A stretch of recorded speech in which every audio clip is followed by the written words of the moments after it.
Row, row, row your boat vigorously upstream. Merrily, merrily, merrily, merrily beat the Nazi team.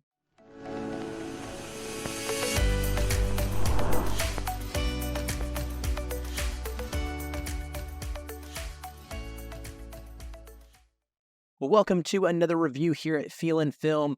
I'm your resident film critic, Aaron White, and I'm going to be talking about the new sports biopic, The Boys in the Boat, from Amazon MGM Studios. It stars Callum Turner, Joel Edgerton, Hadley Robinson, and Peter Guinness.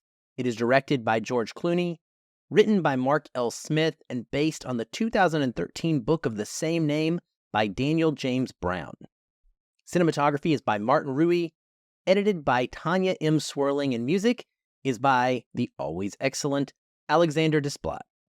It runs 124 minutes and is rated PG-13 for language and smoking.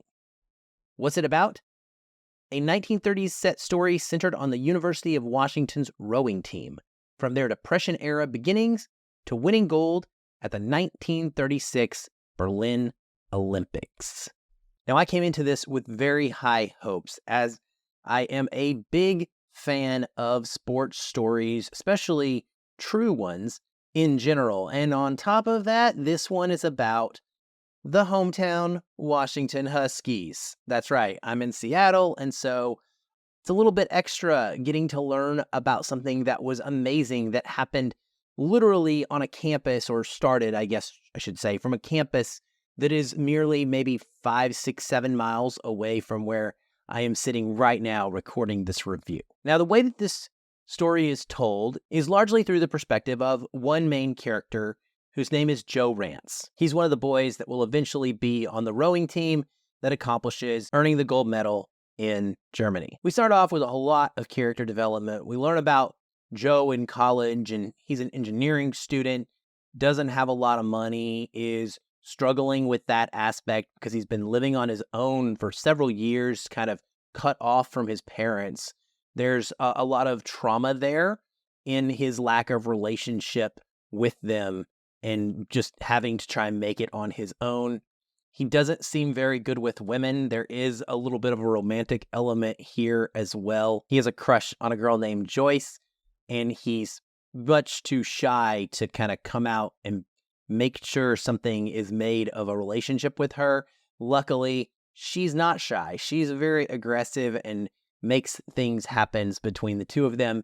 And I kind of enjoyed their relationship through line. It's a minor subplot, but I liked the chemistry and the scenes that they share together. Now, with Joe needing money, he gets convinced to try out for the local rowing team with several other boys as a way of hopefully earning room and board to stay in college. And we get your typical struggles that they go through as he begins learning about the sport and starting to try and become better at it, having to balance his normal everyday schoolwork with the rigorous physical demands that are required to perform at a high level in a sport such as rowing. We spend a little bit of time with the boys getting to know each one of them and their personalities, but it's not a lot. It feels like a lot of time that we spend with them, but yet we don't get very deep, which is a major criticism I have. I don't really even remember anyone's names except for Joe, and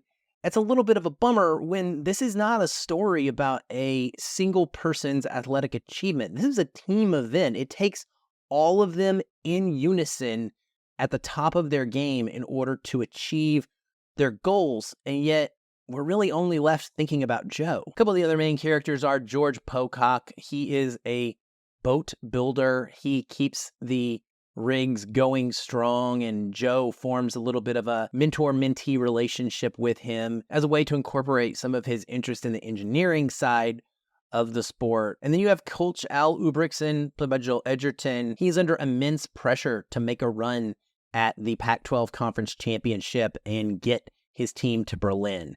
America is sort of in a depression because of the recent wars, and everyone's very much afraid of losing their jobs. They want to perform, and they have to perform in order to get funding.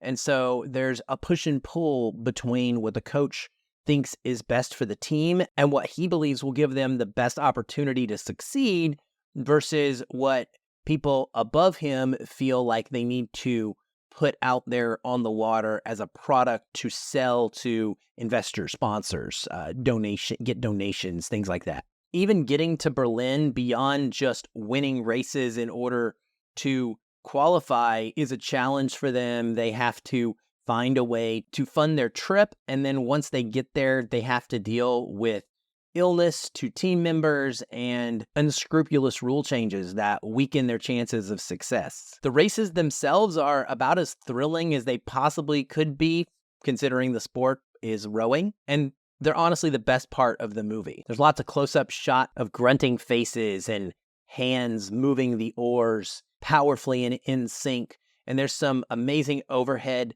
photography showing all of the boats in their individual lanes moving at the same time, and gives you a sense of what it would be like to experience a race like this. This is also the time when that inspirational Desplot score is doing its best work. It's swelling in the background, and it's easy to be swept up by the moment and root for these underdogs. This is a really cool story, and frankly, it's competently told. I just wish that the first 2/3 of the movie had even half the energy and feeling of investment that the final races in the Olympics do, because that's the only time I really felt locked in and caring much about the story and what was happening. I'm usually kinder to sports films than most. There's just nothing interesting about the way that Clooney tells this story. He has no directorial personality, no style. Large portions of this movie lacked any propulsive energy or dynamism. And yeah, it's very casual and